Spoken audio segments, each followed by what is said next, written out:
Bismillahirrahmanirrahim. Allah nomidan yolg'onni to'qigan yoki uning oyatlarini inkor qilgan odamdan misolim odam bormi? Ana shular lavhul mahfuzda putilgan nesivilarga erishidi. Hatto bizning farishtalarimiz ularning jinini elish uchun kelgandimi, ularga Allohni qo'yib cho'qingan mabudlaringlar qani deydi. Ular mabudlarimiz bizni tashlab ketdi deydi. Ular o'zining kafirligiga iqror qilib, o'zining ziniga guvohlik beradi. Alloh ularga sizlar o'zinglardan ilgari o'tgan jinlardan va insonlardan bo'lgan kafir ummatlar bilan birlikda do'zaxga kiringlar deydi. Har qachon bir ummat do'zaxga kiradi ekan, u o'zidan ilgariki ummatga uningga agishib ezib ketganligi uchun la'nat o'qiydi. Ularning hammasi do'zaxga kirib bo'lib jam bo'lganda, ularning ichidagi keyin kirganlar, ya'ni agash kuchlari ilgari kirganlarga, yo'l boshchilariga qaratib, "Ey Rabbimiz, bular bizni ozdirgan, shunga ularga 2 hassa do'zax azobi bergin" deydi.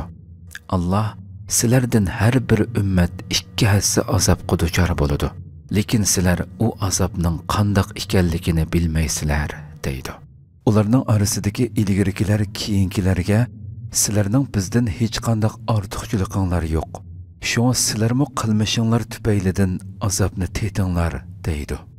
Shubhisizki bizning oyatlarimizni inkor qilgan va uningga iymon etishdan bosh tortganlarga osmonning eshiklari ochilmaydi. Toki to'ga yingnining to'shigidan o'tmiguncha ular jannatga kirolmaydi. Gunohkorlarni ana shunday jazolaymiz. Do'zaxda ularning ostiga soladigan ko'rpsimi o'tdan, ustiga yepindigan yotqinimi o'tdan bo'ladi. Kufrlik qilib o'ziga zulm qiluvchilarni ana shunday jazolaymiz. Iymon etgan va yaxshi amallarni qilganlar biz hech kimga kuchi yetmaydigan ishni yuklamaymiz. Ana shular jannat ahlidir. Ular jannatda mangu turadi. Ularning ko'ngillarida o'chmanlik va shuningdek salbiy his tuyg'ulardan nima bo'lsa, uni elib tashlaymiz. Ularning jannatdagi saroylarining ostidan o'stanglar eqib turadi. Ular bizni buningga yetaklagan Allohga shukrki, agar u bizni yetaklamagan bo'lsa, biz to'g'ri yo'l topolmagan bo'lardik. Shaksizki, Rabbimizning elchilari bizga haqiqatni elib keldi deydi. Ularga sizlarning yaxshi amallaringlar uchun sizlar varis qilingan jannat mana mushudur deb nido qilindi. Jannat ahli do'zax ahliga biz haqiqatan Rabbimiz bizga va'da qilgan narsalarga rostilla erishdik. Sizlarmi Rabbinglar va'da qilgan narsalarga rostilla erishdinglarmi deb tovlaydi. Ular ha deydi. Shuning bilan bir jakarchi ularning orasida mundoq deb jakarlaydi. Kafirlikni tanlash orqali o'ziga zulm qilganlarga Allohning la'nati bo'lsin. Ular kishilarni Allohning dog'dam yo'lidan to'sadigan, uning agri bo'lishini tilaydigan va oxiratni inkor qiladigan kishilardir. Ularning, ya'ni jannat ahli bilan do'zax ahlining orasida bir sepil bo'ladi. A'rofda, ya'ni sepilning ustida ularning har birini siymosidan tunuydigan odamlar bo'lib, ular jannat ahliga sizlarga omonlik tilaymiz deb tovlaydi. Ular jannatga kirmagan, ammo kirish umidida turganlardir. Ularning ko'zlari do'zax ahli tarafga burilganda, "Ey Rabbimiz, bizni bu zolim qavm bilan billa qilmag'in" deydi. Sepil ustidagilar siymosidan tunuydigan do'zaxiy odamlarga to'plagan pul melinglar va takabburliqinglar nimaga asqatdi? Sizlar Allohning rahmatiga erishalmaydi deb qasam qilgan kishilar mushularmi? deb mu'minlarning fiqirlarini ko'rsatib turib tovlaydi. Ondan sepil ustidagilarga jannatga kiringlar. Jannatda sizlarga qo'rqinch yo'qdir va qayg'urmaysizlar deyiladi. Do'zax ahli jannat ahliga sudin yoki Alloh sizlarga ato qilgan narsalardan bizga biroz quyib bersanglar deb tovlaydi. Jannat ahli ularga javoban Alloh u narsalarni kofirlarga harom qilgan deydi. Ular dillarini o'yin tomosha qilib oldi. Dunyo hayoti ularni aldab qo'ydi. ularning bugungi kundagi uchrashishni unutib, oyatlarimizni inkor qilganligiga o'xshash, bizmi bugun ularni unutmaymiz. Azob tutashlab qo'yamiz. Shaksizki, biz ularga Qur'ondan iborat samoviy kitobni elib keldik. Iymon aytadigan qavmga hidoyat va rahmat bo'lsin uchun uni ilm asosida tafsiliy bayon qildik. Ular faqat u kitobdagi ogohlantirishlarning natijasini kutadi. Uning natijasi kelgan qiyomat kuni ilgari bu kitobga amal qilmaganlar, Rabbimizning elchilari bizga rostilla haqiqatni elib kelgan edi. Biz ularga iymon etmabdik. Amdi bugun bizga shafaat qiladigan shafaatchilar bormidi? Yoki biz qilgan amallarning boshqasini, ya'ni yaxshi amallarni qilishimiz uchun dunyoga qaytarilishimizga bo'lamdigando deydi. Ular o'zlarini haqiqatan ziyonga uchratdi. Ular o'ydirib chiqqan narsalar, ya'ni shafaatchilar ularni tashlab ketib qoladi. Shubhisizki, sizlarning Rabbinglar osmonlarni va zaminni 6 kunda yaratgan.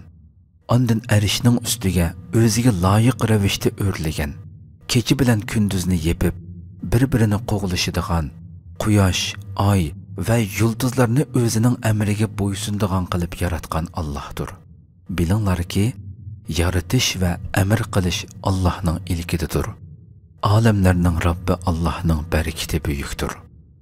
Rabbinglarga yalvorib turib, past ovozda duo qilinglar. Shaksizki, haddidan oshirayotganlarni Alloh yoqtirmaydi. Alloh payg'ambar avatib yer yuzini isloh qilgandan keyin uningda buzg'unchilik qilmanglar. Azobidan qo'rqqan va rahmatini umid qilgan holda Allohga duo qilinglar. Shaksizki, Allohning rahmati toat ibodatni mukammal qilguvchilarga yaqindir. Allah o'zining rahmati bo'lgan yomg'ir yig'ish oldida shamollarni bishoratchi qilib avatadigan zotdir. Shamollar ig'ir bulutlarni ko'targan chaqda ularni o'lik, qaqas joylarga suramiz. Uningdan yomg'ir yog'dirib, turlik mevalarni chiqaramiz. Biz qiyomat kuni o'liklarni qabrlaridan ana shundoq chiqaramiz. Buningdan ibrat olg'aysizlar. Munbat yerning o'simligi Allohning irodasi bilan to'liq o'nidi. Mu'min odam shuningga o'xshash bo'lib, Allohning oyatlaridan manfaat oladi. Nachar yerning o'simligi nihoyat qiyin va nachar o'nidi. Kafir shuningga o'xshash bo'lib, Allohning oyatlaridan manfaat olmaydi. Shukr qiladigan qavm uchun oyatlarimizni mushundoq shakllarda bayon qilamiz. Shaksizki, biz Nuhni o'z qavmiga payg'ambar qilib avatdik. U, ey qavmim, Allohga ibodat qilinglar. Sizlarga Allohdan boshqa hech qanday iloh yo'qdir. Men haqiqatan sizlarning buyuk kunning azobiga qilishinglardan ansirayotman, dedi. Qavmining katta boshlari, biz seni o'p-o'chuq ozg'unliqda deb qaraymiz, dedi. Nuh aytdi, ey qavmim, menda qilchilikmi ozg'unliq yo'qdir. Lekin men olamlarning Robbi tarafidan avatilgan payg'ambarman. Men sizlarga Robbimning amr farmonlarini yetkazaman. Sizlarga nasihat qilaman. Men Allohdan kelgan vahiy soyasida sizlar bilmaydigan narsalarni bilaman. Sizlarni kufrining oqibatidan ogohlantirish uchun, qiyomatning azobidan saqlanib rahmatga erishishinglar uchun sizlarga oranglardan bir kishi orqali Rabbinglarning vahiysi kelganligidan hayron qilyapsizlar. Ular yanada Nuhni yolg'onga chiqardi. Biz Nuhni va uning bilan kemida billa bo'lganlarni qutqizdik. Oyatlarimizni inkor qilganlarni bo'lsa suvga g'arq qildik. Chunki ular dili ko'r qavm edi. Ad qavmiga ularning qayrindishi Hudni payg'ambar qilib avatdik. Hud, ey qavmim, Allohga ibodat qilinglar. Sizlarga Allohdan boshqa hech qanday iloh yo'qdir. Sizlar uning azobidan qo'rqmamsizlar, dedi. Uning qavmining kafir katta boshlari, biz seni haqiqatan ahmoq hisoblaymiz. Biz seni albatta yolg'onchilardan deb qaraymiz, dedi. Hud aytdi, ey qavmim, men ahmoq emas, balki men olamlarning Robbi tarafidan avatilgan payg'ambarman. Sizlarga Robbimning amr farmonlarini yetkazaman. Men sizlarga ishonchlik nasihatchiman.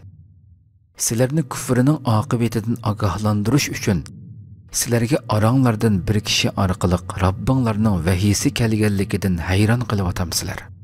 O'z vaqtida Nuhning qavmi halok bo'lgandan keyin Allohning sizlarni ularning o'rniga dastatganligini, sizlarni qomatlik qilganligini esinglarda tutinglar. Sizlar nijotlikqa erishishinglar uchun Allohning ne'matlarini yod etinglar. Ular: "Ey Hud, sen bizni ota-bobolarimiz cho'qinib kelayotgan ma'budlarni tashlab, yolg'iz bir Allohga ibodat qilishimizga da'vat qilg'ili keldingmi?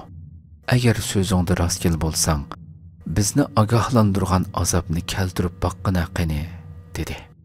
Hud: "Sizlarga cho'qim Robbinglarning azobi va g'azabi tushidi. Sizlar o'zinglar va ota-bobonglar iloh deb atib olgan.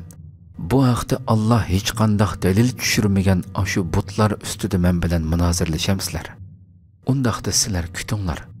Men mu albatta sizlar bilan birlikda sizlarga tushadigan azobni kutaman", dedi. Biz Hudni va uning bilan birga bo'lganlarni rahmatimiz bilan qutqizdik. Bizning oyatlarimizni inkor qilganlarni tal to'kis halok qildik. Ular iymon etmagan edi.